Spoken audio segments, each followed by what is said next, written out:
So this is Home Alone 1990, 15 weird facts you never knew.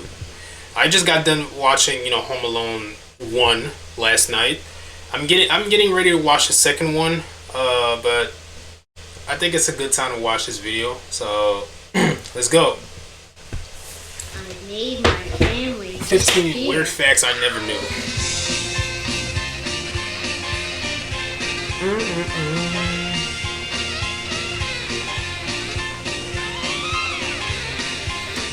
15 weird facts.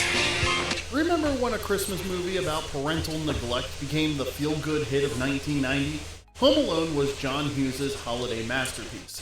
Part family comedy, part slapstick war film, 100% chaos. 8-year-old Kevin McAllister, played by Macaulay Culkin, gets accidentally left behind when his massive family jets off to Paris for Christmas. What starts as a kid's dream come true turns into a full-scale home invasion when the Wet Bandits show up.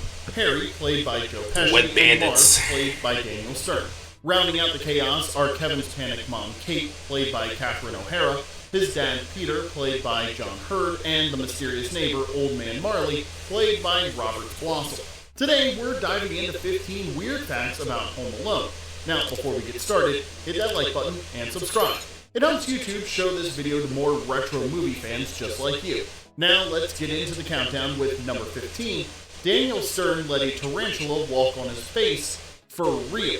Home Alone asked Daniel Stern to let a live tarantula take a casual stroll across his face. And he actually said yes. That wasn't CGI, it wasn't a puppet. It was real. That was a real spider named Barry, and Stern agreed to the shot under one condition. One take, and we never speak of this again. Yeah. Would you guys have agreed to this? Now, that scream was real too, I bet. Appreciate loud, panicked screaming directly into their abdomen. So, Stern had to perform the most convincing silent scream in cinema history. Mouth wide open, absolute horror in his eyes, while carefully not startling a creature that could, bite it. That blood-curdling shit we all remember was added in post. Every kid in 1990 thought Stern was howling for his life, but in reality, he was politely mouthing, "Please get this thing off me." Barry, meanwhile, hit his mark like a pro. No rehearsal, no drama, just 8 legs and zero awareness that he was making movie history. Number 14, the sled scene nearly broke the crew and physics. That moment when Kevin rockets down the stairs and shoots clean out the front door like a tiny Olympic bobsledder was iconic, but in real life, that stunt obeyed exactly 0 laws of geometry. Here's the problem. The staircase in the actual Home Alone house doesn't line up with the front door at all. That's what I noticed when I watched this thing. So how did he did he shove the thing to the side? Cause I knew it wasn't straight. Hold on. No, he'd slam straight into a wall and invent a whole new booby trap called concussion.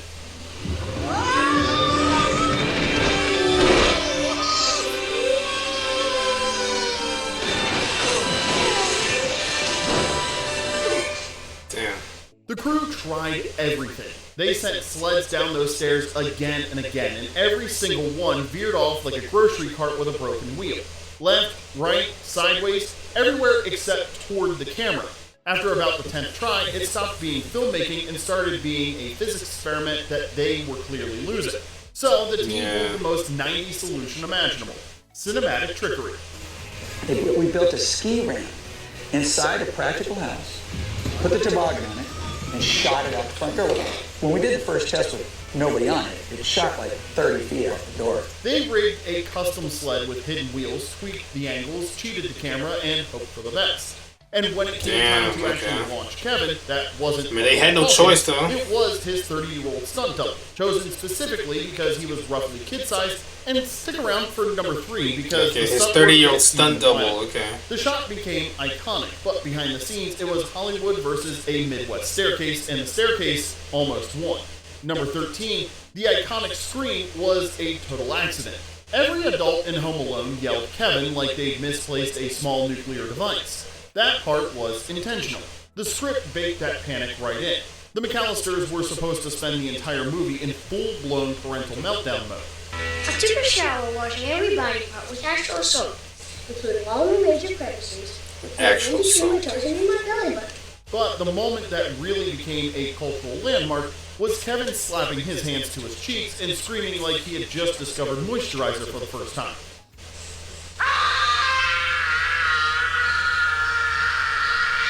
That scream wasn't scripted at all. Director Chris Columbus told Macaulay Culkin to was put on real? an aftershave, drop his hands, then scream. Simple enough, but on the first take, Culkin left his hands glued to his face and belted out that high-pitched shriek anyway. The crew cracked up. Columbus kept the tape. Boom. Instant movie history. Unexpected thing that happened on the set was during the, I guess what people consider an iconic moment, which is on the poster where he's doing that. That accidental choice became the image of Home Alone. Posters, parodies, commercials, every kid in 1990 reenacting it in their bathroom mirror. It's the shot that launched 1,000 Halloween costumes. The Kevin yell was by design, but the face-melting aftershave scream that turned a 10-year-old into a global icon was pure kid instinct and pure gold. Number 12, Joe Pesci left Macaulay Culkin with a permanent souvenir. The Wet Bandits felt genuinely terrifying when you were a kid. That wasn't just great acting, that was Joe Pesci going full method on a 10-year-old. Pesci decided the best way to play a convincing child-terrorizing burglar was to actually terrify the child. He kept his distance from Macaulay Culkin on set. He never joked around with him, he barely even spoke to him. Basically, he treated Kevin McAllister like someone he fully intended to rob. Try to make it convincing as possible. The finger incident. During rehearsal for the scene where Harry threatens to bite off Kevin's fingers, Pesci leaned in, stayed in character, and chomped down a little too hard. Hard enough to break the skin. Hard enough that Culkin still has the scar decades later. It was No the only way. time the cast ever saw Pesci genuinely rattled. The man who played Tommy DeVito suddenly panicked because he accidentally injured a child. I think he did it on purpose. He bit me. And I think he just meant to put his teeth on my finger, but he bit down a little harder than he thought. And I have a little Joe Pesci tooth mark scar right here. on my What finger. the And it's hell? still there. But I'm actually really proud of it. It's my little Home Alone. For real, I mean, you can't be mad at that, honestly. The damage and the legend was done. So if For real, but I mean, Harry hey, looked a little the damage equaled what the most iconic Christmas movie ever made. Like, so, whatever. in the movie, that's because it was. Pesci didn't just steal scenes, he left bite marks. Number 11, Keep the Change, you filthy animal, came from a fake movie. Yeah, I heard about that The gangster fact. movie Kevin uses It's to fictional, that psychologically one. destroy pizza guys and burglars is not real. Angels with Filthy Souls was shot in a single day just for Home Alone, and somehow became the most quoted classic that never actually existed. Yeah. The whole thing Get was the change, you filthy animal. film within a film. Barely 90 seconds long, built on a tiny set inside an abandoned high school gym. The crew used black and white film stock, harsh noir lighting, and actors who delivered lines like they'd been chain smoking since the Hoover administration. No good keister off my property before I pump your guts full of lead. All right, Johnny, I'm sorry. I'm going. 1, 2, 10. It looked so authentic that half the audience, including actual celebrities, swore it had to be a lost 1930s gangster flick. Yeah, like I thought it was a real movie too. 1938 film Angels with Dirty Faces, but everything else was absolute parody and pure gold. Keep the change, you filthy animal, became an instant catchphrase. Keep Bro, the that- change, you filthy animal. Cheapskate. Then, Merry Christmas, you filthy animal, from the sequel spoof, sealed the deal. Merry Christmas, you filthy animal. Today, those lines have more cultural staying power than most actual films from the era that they were spoofing. Number 10, Macaulay Culkin actually drew Kevin's battle plan. Kevin's iconic battle plan, Oh, yeah, he drew that. masterpiece of crayon warfare where he maps out exactly how to destroy two grown men, was actually drawn by Macaulay Culkin. But the traps themselves were cooked up by adults who were way too excited about causing pain. Culkin sketched the blueprint you see on screen. The misspelled words, the crooked arrows, the artistic confidence of a kid who absolutely believes Hey, that's in actually good burglars drawing, and man. toys and housewares. Yeah, that's all him. Especially for what, a 10-year-old? How old was he at that time? 10? And the actual In the movie, it was soundtrack 8, but in engineered real by life, production designer John Muto and his I don't crew, know. following John Hughes' script like it was the Geneva Convention, if the Geneva Convention encouraged paint cans to the face. To make the map feel even more authentically kid-made, Muto, a right-hander, drew his own version with his left hand. That's how ornaments ended up in the final movie. Nothing says terrifying child genius like creative spelling. And the execution is where the stunt team earned their hazard pay. Nah, bro. You guys give up? But why do I have the feeling that those little toy cars like would actually send someone slipping like this? Didn't actually eat blowtorch burns or get launched by tripwires. Their stunt doubles handled the painful stuff while praying nobody asked for a second take. So yeah, Holden really did create Kevin's war room map, but the elaborate physics-defying violence was absolute Hollywood, blessed by one very determined kid with a crayon. Number 9, John Williams almost didn't score the movie. That magical, heart-tugging Home Alone score that somehow makes booby traps feel festive almost didn't happen.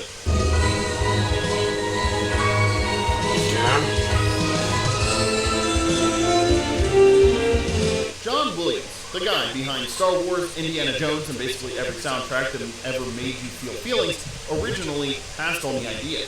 Director Chris Columbus had already hired composer Bruce Broughton, and early trailers even listed his name. But a scheduling clash with the Rescuers Down Under forced Broughton out, and suddenly the production was scrambling for a composer. Columbus tossed out what he thought was a joke. Let's ask John Williams. Everyone laughed, but then Williams said yes.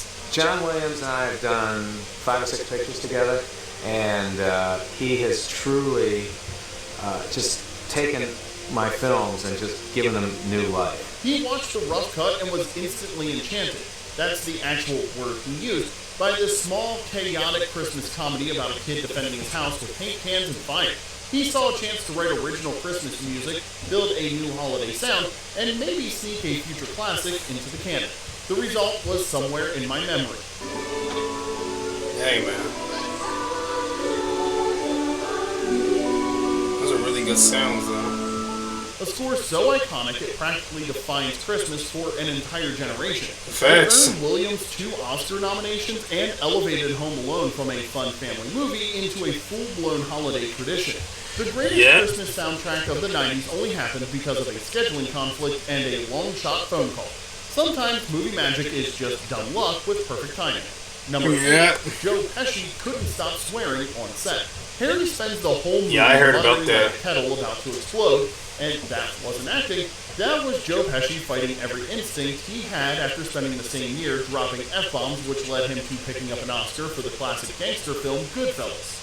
Pesci was not used to working on a PG-rated set, especially one surrounded by children. So every time Kevin hit him with a paint can, a blowtorch, or an iron from the heavens, Pesci's natural response was to unleash a string of words that would have slapped an R rating on the movie faster than you could say filthy animal. Just filthy animal. Chris Columbus kept reminding him, Joe, children's movie, Pesci being Pesci, the swears kept slipping out anyway.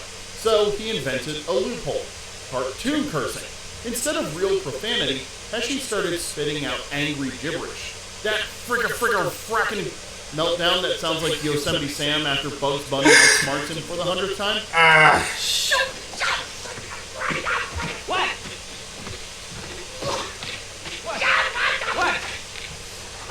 What? It let him stay funny. He really trying his hardest not to curse. Columbus even suggested that whenever Pesci felt an F word coming out, he should say fridge instead. Somewhere in there, he probably did. The result was perfect. A burglar who curses exactly the way a kid imagines grown-ups do when they're really, really mad. It's menacing, hilarious, and somehow family-friendly. Now, if you're enjoying this trip back to 1990, do us a favor, hit that like button, subscribe if you haven't already, and share this with a friend who still quotes, "Keep the change, you filthy animal," at totally inappropriate moments. Now, let's get back to the countdown with number 7, Buzz, your girlfriend. Woof. Use the boy. Yeah, I heard about that. Finds Buzz's stash and delivers the legendary line, "Buzz, your girlfriend," woof, is brutal, and the filmmakers knew it. Buzz, girlfriend, woof. Apparently they did it because they did it so no real girl would feel, insulted or whatever. I heard of that. Girl on one camera for a cheap laugh felt kind of awful, even for a movie that drops burglars down icy steps for fun. So, director Chris Columbus made the most wholesome casting choice imaginable. Instead of putting some poor teenage girl on blast for the next 3 decades, they dressed the art director's son in a wig and snapped the now iconic photo. The kid was totally down for it. According to Son Buzz of the himself, director, that's actor crazy. Devin Ratray, the boy volunteered without hesitation, though he probably didn't expect to become one of the most quoted punchlines in holiday movie history. The result was a joke that landed without traumatizing an actual child, unless you count the one wearing a wig. Number 6, John Candy improvised his entire role in 23 hours. The polka king of the Midwest. John Candy shows up for about 5 minutes in Home Alone and somehow steals the entire movie, which is wild because he filmed all his scenes in a single 23-hour marathon and barely glanced at the script. Allow me to introduce myself. Gus Walensky. Polka King of the Midwest. Candy wasn't even supposed to be a major cameo. He did it as a favor to John Hughes, rolled on the set for one day, and proceeded to improvise everything. The Kenosha Kickers, the polka hats, the funeral parlor story that gets increasingly unhinged, all classic Candy, all off the top of his head. Yeah, it was terrible. You know, I was all distraught and everything. The power of improvising. We left the little type there in the funeral parlor all day. All day. Director Chris Columbus said the funeral parlor monologue happened around 4:30 in the morning when everyone was exhausted and delirious. The crew could barely keep it together behind the camera. Catherine O'Hara, who'd worked with Candy in their SCTV days, just played along, because that's what you do when a comedy legend starts riffing at you. Now here's the kicker. For all that brilliance, Candy was reportedly paid just $414, a standard day rate. He later admitted he regretted that deal, probably right around the time Home Alone became the highest grossing live-action comedy ever made. Number 5, he had no idea. Some extras were just real passengers. The McAllisters sprinting through O'Hare like they're running. Wait, what did he say? It's pure chaos, but someone made. Number 5. Some airport extras were just real passengers. Some airport extras were just real passengers. The McAllisters sprinting through O'Hare like they're running an Olympic relay is pure chaos, but some of those background actors weren't actors at all. They were actual early morning travelers just trying to catch their flights. Bro, they got caught in the middle of the making of the greatest Christmas movie of all time. No, you just made it. You just made it. Take whatever's free. Take whatever's free. So, while the crew staged the McAllister mayhem with paid extras, regular Chicago passengers kept drifting through wide shots, completely unaware that they were wandering into one of the biggest Christmas movies ever made. If you look literally, bro. The ones who aren't performing, they're genuinely lost, late, or wondering why a film crew is chasing Catherine O'Hara through the terminal at 6 a.m. The airport chaos felt real because half of it was. Number 4, the studios thought Home Alone would flop. Home Alone feels like a movie destined to become a Christmas classic. The studios didn't think so. In fact, they practically tried to kill it. Warner Brothers originally agreed to make the movie for $10 million, a number John Hughes and Chris Columbus instantly knew was a fantasy. As the budget crept toward $14.7 million, Warner panicked, slammed the brakes, and walked away. Good luck with your little kid movie that's totally going to flop. What they didn't know was that Hughes had already been quietly talking to 20th Century Fox. Fox looked at the project and said, "This is going to print money." They swooped in, funded the bigger budget, and inherited the biggest Christmas jackpot of the decade. Then, of all time, literally. Dad, can you come here and help me? Yeah. Daddy ain't here.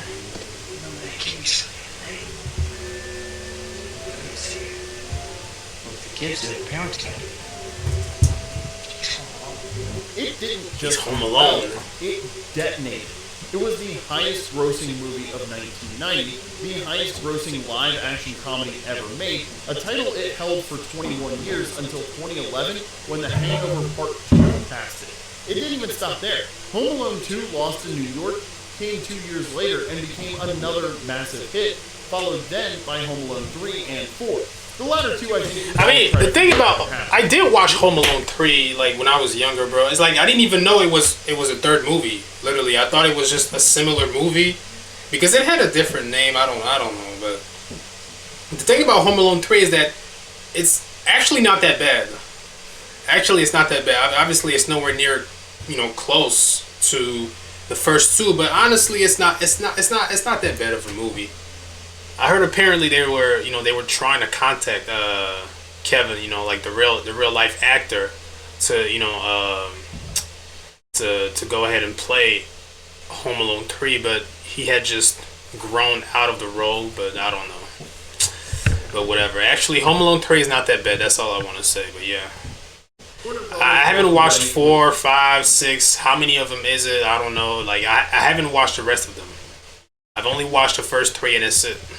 Nothing. Fox walked away with a gold mine, and a silly, expensive kid movie became a historic blockbuster that defined the holidays for an entire generation. Not bad for a film the studio tried to evict from its own house. Number 3. Kevin's stunts were performed by a 30-year-old in kid clothes.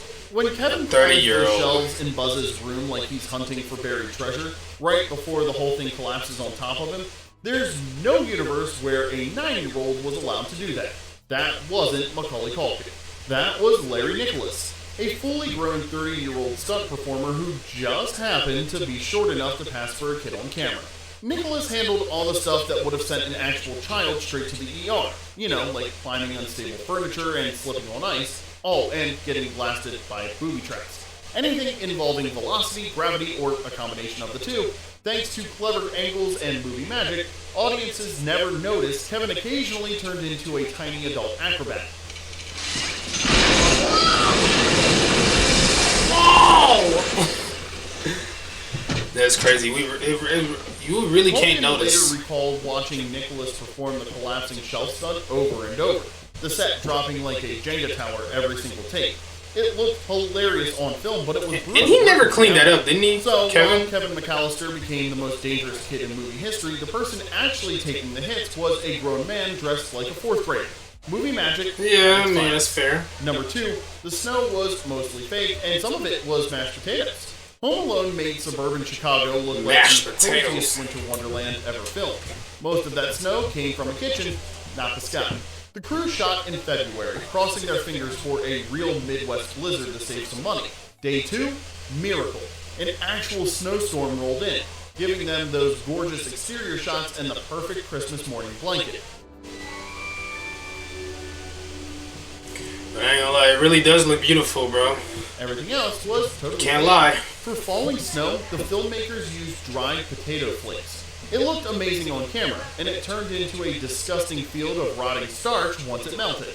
Imagine walking through warm mashed potatoes that have been sitting outside for days. That was the Home Alone set. To fill in the gaps, they used anything that looked remotely snowy. White ground cloth, shaved ice, a wax and plastic snow mix so convincing.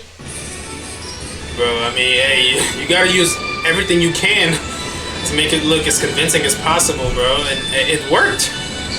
I had no idea of all of this. To me, it was real snow. The production later donated it to the Lyric Opera of Chicago for stage work. The result was seamless.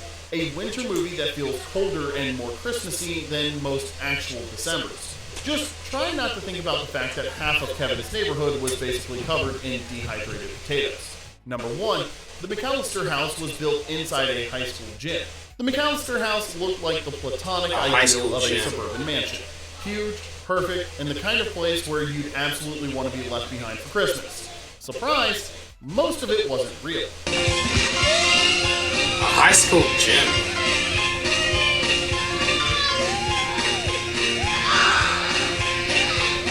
The production used the actual interior in Winnetka, Illinois, and filmed a few first-floor shots inside. The staircase, the hallway, that was it. Now guys, here's what you can do. Megan, you guys can move a little faster here, okay? So you can say you're completely helpless. Everybody has to do everything for you as you're almost here, okay? So let's try one more time, guys. And action. The rest of the iconic McAllister home, including the kitchen, the basement, the attic, the parents' bedroom, all those booby-trap battlegrounds, they were all built from scratch inside a gym at New Trier High School. And if you're thinking, why? Well, because the real house was way too small for giant cameras, stunt rigs, lighting setups, and 2 grown men repeatedly falling downstairs. Okay. Constructing the interior as a full 2-story set, meant the crew could remove walls, adjust ceilings, and safely film every piece of chaotic slapstick without destroying someone's actual property. Yeah. Now, here's the wildest part. The flooded basement, you know, the one the wet bandits accidentally decorate with water, was filmed in the school's swimming pool. They literally turned a high school pool into a suburban disaster zone. The McAllister home became one of the most famous movie houses in history, but the real magic happened inside a gymnasium, the most ambitious school project ever built. And there you have it, 15 weird facts about Home Alone. Which fact surprised you the most? Let us know in the comment section below, and if you want more deep dives just like this one, check out our retro movie playlist linked in the description. Now, if you had fun, hit like and subscribe. It helps us keep these flashbacks coming every single week. Until next time, keep the change, you filthy animal. This is Remember When. Anyways, man, that was it, bro. I'll see you guys in the next one.